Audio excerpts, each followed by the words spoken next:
Good afternoon. My name is Julie Crooks, and I am the curator of Arts of Global Africa and the Diaspora. I'd like to welcome you all to Art in the Spotlight, where I will be in conversation with Bidemi Oloyede. Before I begin, I want to acknowledge that this land is the territory of the Anishinaabe-Mississauga Nation and was also the territory of the Huron-Wendat, Neutral, and Seneca Nations. And thank you to the TD Ready Commitment, our lead sponsor of talks and performances, for generously supporting this talk. So hi, Bidemi. Hello. How are you? Good. Good. Thank you for joining during this last week of Black History Month. Thanks for having me. Yeah, it's been a long couple of months. As we're all kind of feeling the anxiety and tension and stress and fatigue of COVID and the COVID restrictions. How has this kind of stymied your ability to take photographs? Because I know you rely on being out and about and someone who is actively engaged in the kind of, for want of a better term, street photography. I don't know if that's really a genre, it's really a broad term. But how have you been kind of coping with being kind of locked in? The lockdown has really it took away everything essentially. So it's like, I can't really go photograph on the streets anymore because the streets are kind of empty. Not even to mention the stay-at-home order now, which, there was a lot of controversy around that and how it's almost like a targeted thing at Black folks. Like, if you were to step, just like handing out more power to the police essentially. So my work, the phase right now is kind of like I'm more in a study phase where it's just more studying old work, doing research, generating my ideas. So when hopefully this is all done, I'm able to go back out with fresh ideas and just pursue some more work. All right, well, I'm going to share my screen on that note so that we can look at some photographs.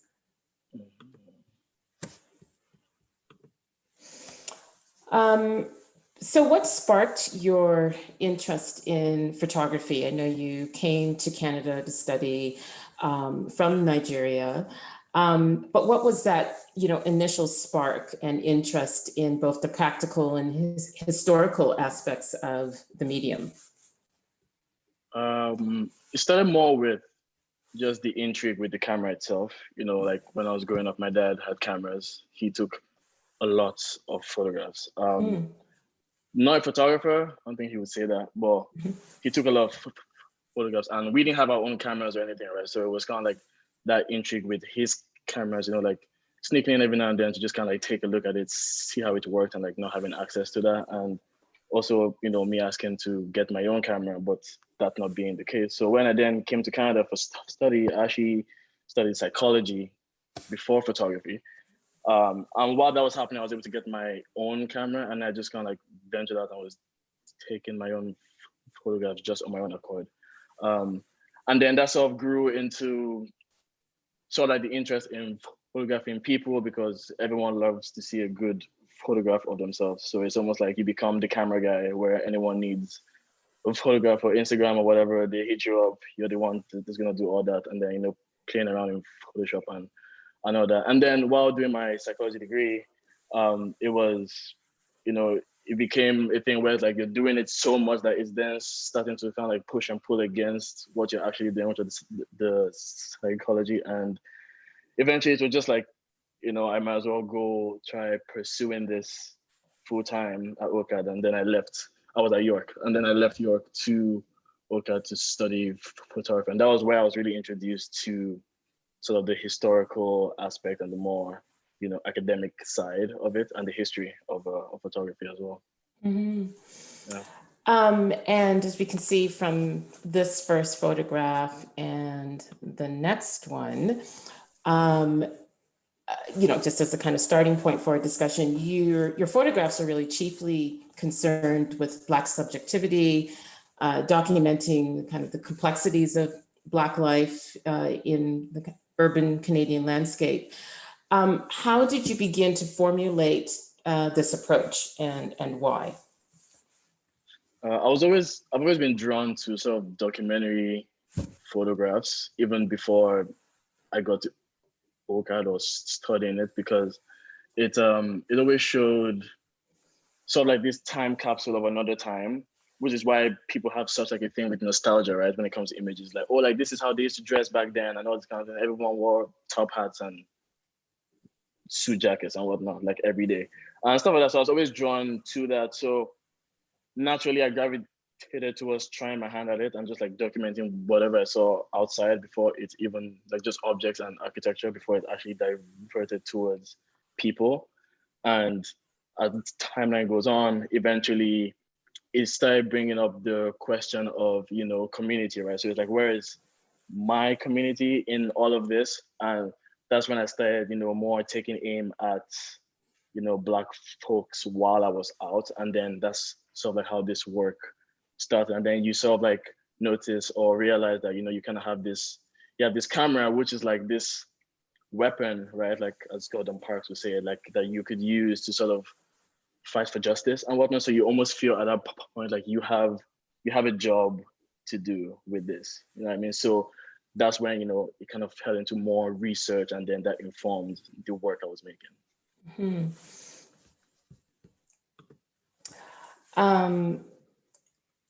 And you're talking about research, and kind of formulating this approach again, really trying to hone it in a way.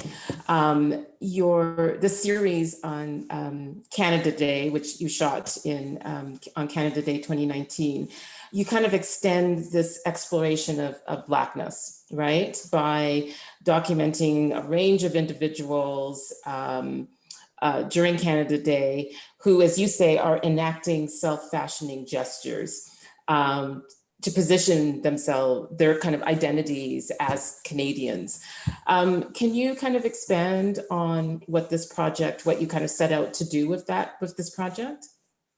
Yeah, it came on the same time as so like when I started to turn my camera towards like Black people, right? So when you photograph on the streets, what you eventually end up clicking at is, in one way or another, you know, coming from you, right? Like when I go to shoot, I try to shoot. I don't go out with an idea. I'm trying to capture this like thing. I kind of just like act on instinct. So because then it kind of comes from within. So you then look back at your negatives and whatnot, and you try to understand what your photographs are telling you about yourself, right? So I stumbled upon, you know, this Canada Day festival, I suppose, that was happening at Dundas Square. And I kind of went in, you know, with the same sort of like ton of vision, looking for the Black people there, because obviously you look around you and the majority of the population is not Black. So you start to wonder, like, you know, are there actually Black people here? Because you know there's Black Canadians, right, and whatnot. And that's something I can't really identify with because I'm not from here. Still not from here, you know, I don't have the status or anything, but, you know, then going into a crowd like that and looking to see if I could find the Canadians, like the Black Canadians who would come out to celebrate their Canadian identity. And that's how I stumbled upon images like this, you know. And, you know, it's also like a thing of how I sort of look at how people, you know, like how people adorn themselves, right? And how they use adornment to sort of celebrate whatever they want to celebrate, and like why we wear beads in our hair to sort of like, you know, so just that act of adornment. And then looking at these two ladies, you know, with the sort of like cowboy hat with the Canadian motif, like the maple leaf. It's black and white, but she was wearing like a red and white striped dress, and her friend was kind of like a white dress too with like red roses. So they were sort of like matching the Canadian flag, you know, and whatnot. And then just capturing that, you can see she kind of knows I'm taking the photo. She's very aware. Yeah. One is oblivious and one is very aware. Yeah. And how did you, and you know, when because it's really quite striking the way she looks back at you. What is the negotiation then, you know, in case she says, you know, can you not take my photo, or why are you taking my photograph? Like, what, if any, was there any kind of sign or engagement with her or them, for that matter? In this situation, no. Usually this happens in a fraction of a second and I'm gone. You know, I don't stand and focus. I'm kind of like walking as I shoot. So I just kind of like take the photo and I'm still walking. She probably didn't even know I took a photograph, right? Yeah, so it's usually too quick for any other. But sometimes you do get encounters and you just kind of know how to, you kind of have to know how to handle it at that point. Because everyone's like, delete it, because no one knows if it's a film camera or a digital camera. So it's just kind of like, oh yeah, like I will, but I can't because it's film. So well, that does bring me to the point. What kind of camera are you using? Are you using like a Rolly or? I use a Leica M7. Right here, yeah, it's still film analog. You know, it was known. A lot of the sort of documentary photographers we know from time, they all kind of use this camera. That's not why I got it.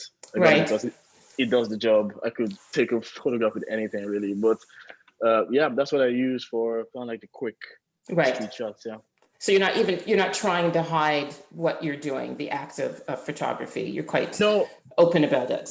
Yeah, because if you hide or you look sketchy while you're doing it, that you're immediately telling them that you have bad intentions with images, right? If you just like smile and whatnot, they might just smile back and that's the end of the case. But if you're like hiding your camera, then you look suspicious, right? And then trouble. So we don't do that. Right.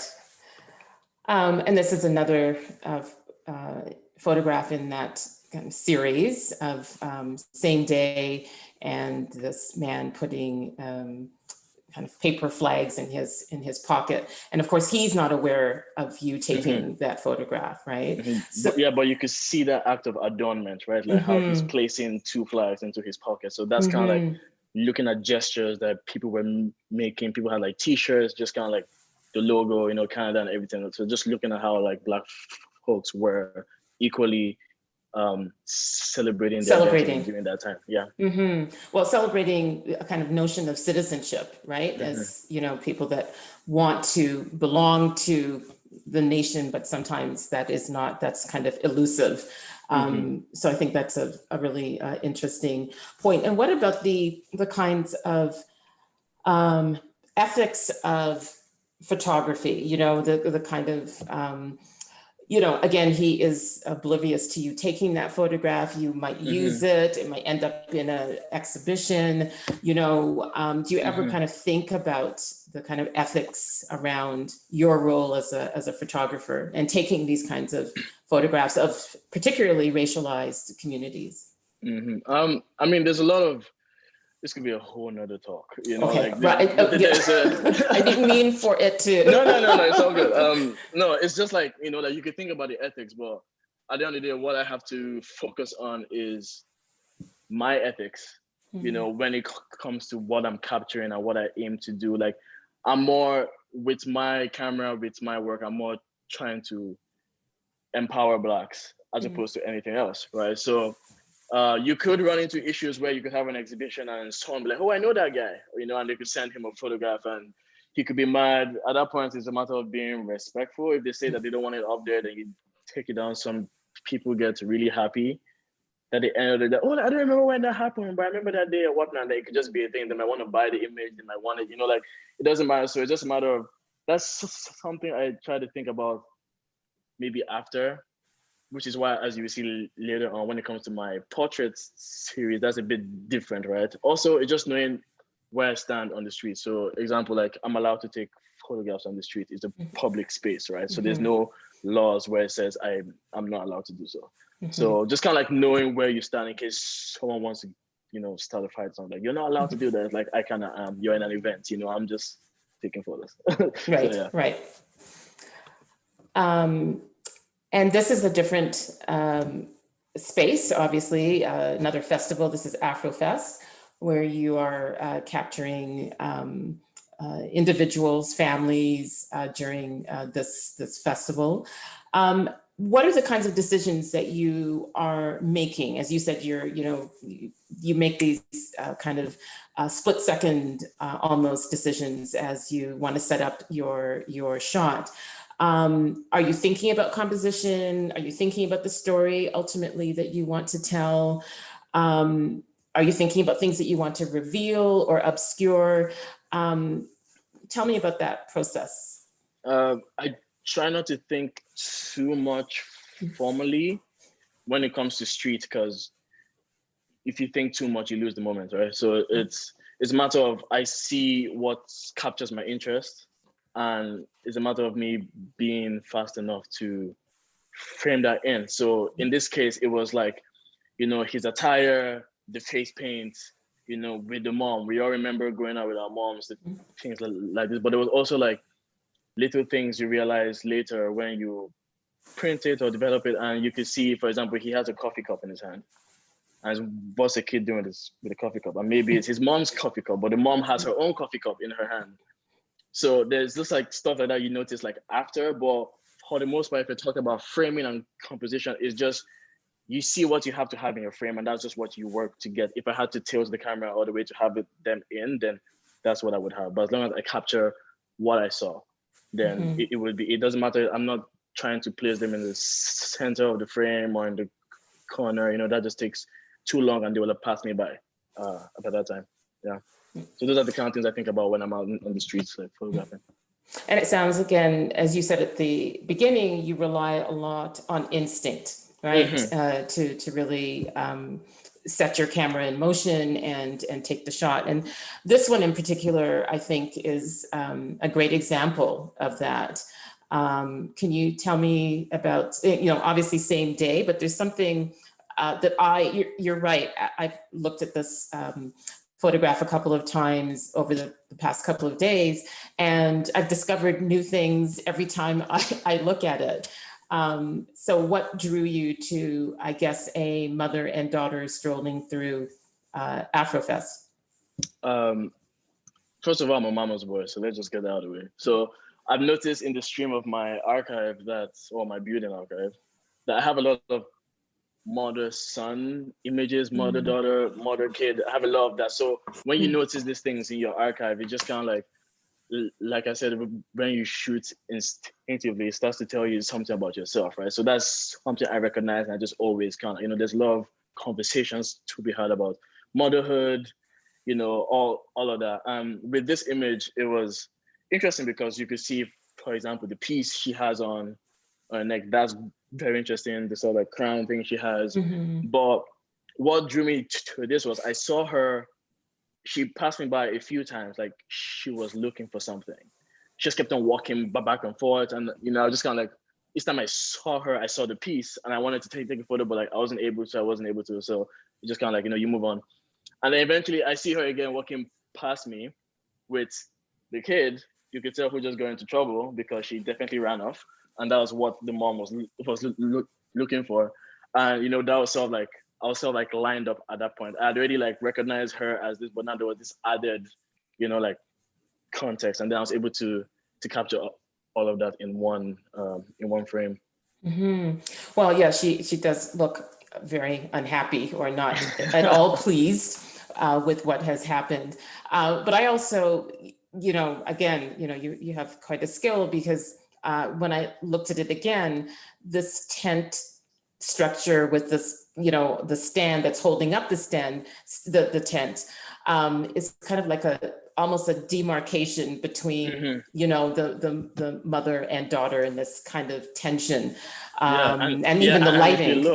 If you look as well, there's a sort of mirroring happening behind them, where there's another mom with her kids. So exactly. Right Yeah.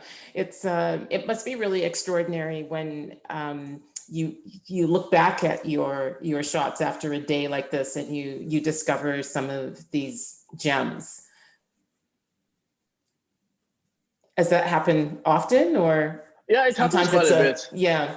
Happens quite a bit, especially when you shoot in very crowded areas, because you might be focusing on one thing, but there's so many other things happening in the back, and sometimes you see it, sometimes you don't. Right. Because at the end of the day, everything happening, it's beyond your control. You can't control situation. So you just kind of like, you see what you want, you know, you snap like right away. And then if there's any little gems and blessings that's happening in the background, then you get that too. Yep, absolutely. So we've talked in the past, we've had these discussions about your kind of early influences or inspirations, and the two that come to mind for you are the kind of giants and pioneers of African modernist photography in Mali, Seydou Keita and Malik Sidibé.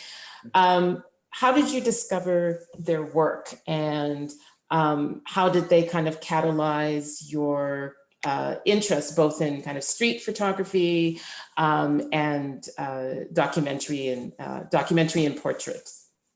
Or studio portraiture? Yeah, I stumbled upon them during, like, when I was doing some research actually for sort of like my thesis. Or rather, that was where the influence really came into play. Because I started growing an interest for portraiture, which is something I recently started doing. I'm still very new to it. So they, of course, were sort of like highlighted as like the giants of like African photography, right? So that's really like drew me in, because I never saw a lot of images of, you know, African events and whatnot outside what we had at home, you know, like outside like our family photographs and, you know, like sort of like old photographs of my parents and whatnot. So it was very interesting to sort of see this perspective of Mali, for example, you know. So that's really where they really started having that on me, because they're essentially doing what I'm doing, which is sort of amplifying the culture, right? We're trying to amplify the culture with what we just saw in the last slides. You know, it's all about like amplification of the culture. So that was when, like, you know, the images really stuck, and yeah. Amplifying at a specific time period as well, which is I think what you're doing. So, you know, Sidibé operating, you know, almost post independence. And you kind of from a 21st century lens, also trying to, as you said, amplify and highlight, you know, the kind of myriad experiences of Black people in Toronto specifically. And so it was really interesting to look at these photographs, the kind of dynamism of Sidibé going out and capturing the youth of Bamako and, you know, the party scene, and your great party party scene photographs. Can you tell me about how you started, you know, capturing folks in various party modes and the spaces, and how you kind of how do you do this? Because this must be very difficult given the conditions of the space. I mean, pitch darkness. Yes. Yeah, I mean, you know, it's the same thing, you know, amplification. I'm trying to show, you know, we're always trying to tell this sort of counter narrative, you know, battle sort of the existing misrepresentations of Blacks, you know, that's already out in the world. So we need more photographs of sort of like Black joy at its fullest, you know. So I was like, we're gonna take the camera to a party, and conveniently there was one happening. So it was the first time I ever tried it. So it's the same camera that I use, except I got a flash. Okay. Yeah. So, and then just sort of like learning as I go while I'm in there. You can't really do that because you don't see the images you take. So you just kind of like do it, and you're not gonna be there like a creep, just kind of like going around. So I'm active in the party too. I'm dancing, we're going, you know, we're doing everything, and as I'm doing that, I'm photographing as well. You know, so no, that's a skill to be jostled and, you know, dancing, and then still be able to aim and take a shot like this. It was really good, and I like the way they turned out, because, you know, we know ourselves when, you know, when your song comes on, you know, and this is kind of like the time to unwind, where everyone is just being free, being loose, and just sort of like letting off all the steam and just, you know, having a good time. So I thought it'd be great to capture those kind of moments as well, you know, like this one. Well, I mean, and now we look back in fondness at a time when we were able to actually go Yeah. to a party that was super crowded and tight and sweaty, and not be in danger of catching a deadly virus. So Yeah. this does evoke some nostalgia, I think, and longing for the distant, not too distant past. So, we were just talking about Sidibe's work, and then your work. And again, this is another scene. I take it from the same party or a different party? I think it's a different one. A different one. Okay. Yeah, it's a So, different one. and we're talking about this influence. How do you think you were creating a kind of distinct voice then, or a distinct approach that, yes, gestures to the greats, but formulates your own way of expressing Black joy, as you said? I usually don't set out to sort of like do. I mean, I set out to do something different, but it's usually because my work is very time based, right? Mm-hmm. It could never be what has been done. Like you could look at the images that Malik took, and it's different. It's a different format. It's a different everything. It's a different style. It's a different way of reacting to music. It looked like more sort of choreo dancing, like one-on-one. Whereas you look at something like this, and with the way the culture is now and the way the culture has evolved, your track comes on is when people start pulling you, and then you start, it's kind of like this, Right. so Jumping up and down. yeah, so that has sort of that evolution of time and culture would it would show itself in the frame, right? I don't need to, it's not staged or anything. Those might be like in a house, this was in like a club, for example. So like I just kind of let the work do its work. I don't try to match it up while I'm there or try to stray too far, because at the end of the day, I'm documenting is reality. I'm documenting what's in front of me, right? I have no control over it. So it's then the final result of the image that when you look at it in comparison to what has been done back then, you could then see, oh, like partying was different then and now. People dress like this now, people dress like this then. So it serves that. So I don't worry about, like sort of trying to stray too far, because time is always going to change, people are always going to change, culture is always going to evolve. So that just kind of, it does its work there. Yeah. I think from the time I met you, 3 years or so now, I've always been fascinated by your interest, not only simply in taking the photograph, but also its making, the science, its materiality, and your fascination with older photographic processes, such as, the daguerreotype and tintypes. And clearly, some of these processes and early photographs are part of a problematic history as it relates to the medium, the history of the medium, and the kind of objectification of Black bodies. But yet, you've taken these processes and created these large format tintypes, which are just always, every time I see them, they're stunning. And of course, your subjects happen to be two local well-known artists, Shay and June Clark. Tell me about why you made this decision to work in these early processes. What drew you? It was the history, really. So for the tintypes, for example, we know they have sort of like a significant, like, violent history when it comes to how it was used against Blacks in the 1800s, and as a result of that, those were very commercialized, photographs, and they were published everywhere, used in education. So they had this like widespread, and as a result of that, they sort of like, it's just how we work as humans. You take in this information constantly that you just almost always make an association when you come across something similar.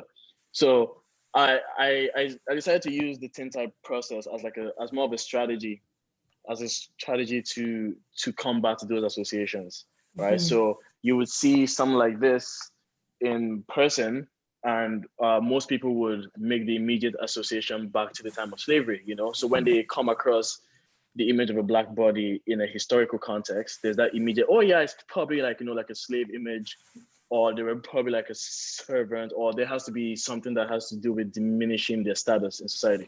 So then using the exact same process in the exact way it was done back then to tell a counter narrative to that, right? To counter those associations in a way that you would look at it and you might make the association immediately that, oh, it's like back then or whatever. And then you then look closer and you see that it's not the same, like the subjects are in control of how they represent themselves. For example, you look at Shea right now, and back then there was not, before we even knew, or before like the queer community was even acknowledged, this would not have been a thing. They would not even be considered humans, but like back then, right? So someone like him, an artist himself, who has the knowledge of this history, right?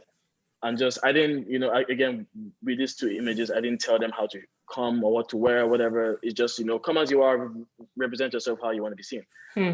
Him showing up like this to the studio, saying this is how he wants to be photographed, right? You look at the image now, knowing that, and you can see, you see what he's employing. He's kind of like this bold stature with the harness, owning his queerness, owning his Black identity, that you could sense that sense of ownership. And I just make it my job to sort of empower this hitter, right? Like that's my job right now. And then producing more and more images like this to combat those associations. For example, I had one of Ja, which you might have seen, which you could look at it and be like, oh, it might be an offer. And then you look close and you're like, oh, is he wearing an Adidas tracksuit? So it's pairing a historic medium with contemporary subjects. That was my strategy. So yeah.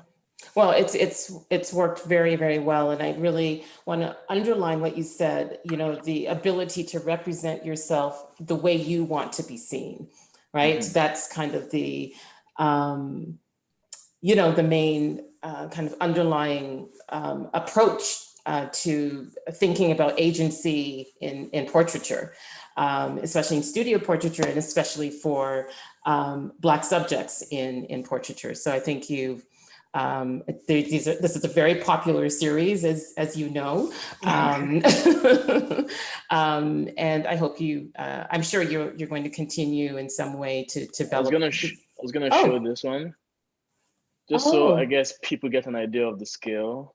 Oh, right. Thank you. It's the actual metal sheet, literally. Right. That's right. And I talk about the process, but it's very long. So right. Yes, we know. Just this is just some cowries. Right. Against leather and braids. Yeah. So it's kind of like that. Yeah. And the idea that this is a one of, it can't be reproduced, right? Can't be replicated. A kind of, preciousness about that. I think I'm just trying to stay ahead of the time because I think it's really important. We're almost at the end. But we talked again earlier about Sidibe and Kieta, these, giants of, or really pioneers of African photography. And this is now your portraiture that seems to be in line with what Kieta is doing in terms of a kind of, the sartorial representation, if you will. But again, you are creating your own twist on that, or your own approach with this series of your friends taken in their homes or outside or just outside in the environment. Can you tell us quickly about this series? Yeah, so briefly, it's really, me looking and trying to hand at portraiture, really trying to understand sort of like the power behind it. And what I came to is that portraiture has this sort of, it gives like a form of immortality, right? So you look at Keta's subjects and it's like, they've been immortalized. These were people that were once here in a certain time, and this is how they wanted to be seen. Is essentially what I'm doing right now. So I'm documenting Black folks, anyone, friends, strangers, whoever really is, down to do it. I'm documenting them both in the outside context on their own as individuals, as well as in their homes. And the ones in their homes is more trying to take it out of the studio context and bring it into a home, because a home is, everyone adorns their home in a different way. You could come into someone's place and you can immediately know what their interests are, what you can already have like a hint of who they are. So taking this, for example, you could see, they sleep with a humidifier beside the bed. There's kind of like a lamp with a bed bulb, like a Google Home thing sticking out, and then it gets more interesting after you take the images, because you could then say in this image, you could see their choices, right, of clothing, because they had that choice. I didn't do that. So they chose to, adorn themselves in more traditional African clothing as opposed to more westernized clothing, which you could clearly see in the laundry basket back there. So there's almost like a visual description of like their choice that was made. You know what I mean? Especially and when who you they learn that are. they made. Yeah, exactly. And then the next example, which are just really, really compelling, you've taken them outside. So with these, No, so sorry, go ahead. Yes, what we do is it's kind of like the same thing, right? Is that immortality, of a subject, because this is especially when you think about how it's being documented. These are made on like the large format camera, the ones that you go underneath the cloth thing, you put so it's made on that. So there's a certain level of seriousness and intention behind it, sort of like making this documentation of an individual like right here and now, that's going to, these are all images that's going to outlast me as the maker and them as the subjects, right? So that's sort of like the same way we look at the other images of Malik and Seydou. Again, the immortality, right? Like, so like it's almost like they are here, like they were here. These were people that were here, and the girl on the left is my friend. The person on the right, I didn't really know him. He came along with another of my friends, and I just took his portrait there and then. So it's really beautiful. You've captured them. I feel as if you've captured a kind of interiority. Like you really, there's something, just the way they are engaging with you and your process, and even not knowing you, there's something very intimate, almost as if you've known them, for many, many years, or, gotten to know them in some way. And I guess I just want to wrap up by asking, how do you develop, how do you continue, post-COVID, hopefully? Are all of these projects, projects that you're going to continue, or are there ones that you really want to focus on alongside your research and alongside your kind of building archive? Most of what we've seen are all ongoing projects. I might not necessarily focus on one thing, because that's not really how I work. Like, I'm kind of all over the place. So on one day I might walk on the streets. On the other day I might do a portrait. Sometimes the same, like two of those things in the same day. So yeah, I am going to continue most of them, hopefully post, when we're allowed to come out again and actually be out and not get into trouble. I do hope to continue, most of it. I'm not too sure about the streets. But it might be interesting to go back out on the streets, because it would be interesting to see sort of how the streets has evolved post-COVID. Right, it might be that's interesting to interesting. document that. Yeah, so we'll definitely try a hand at that and see.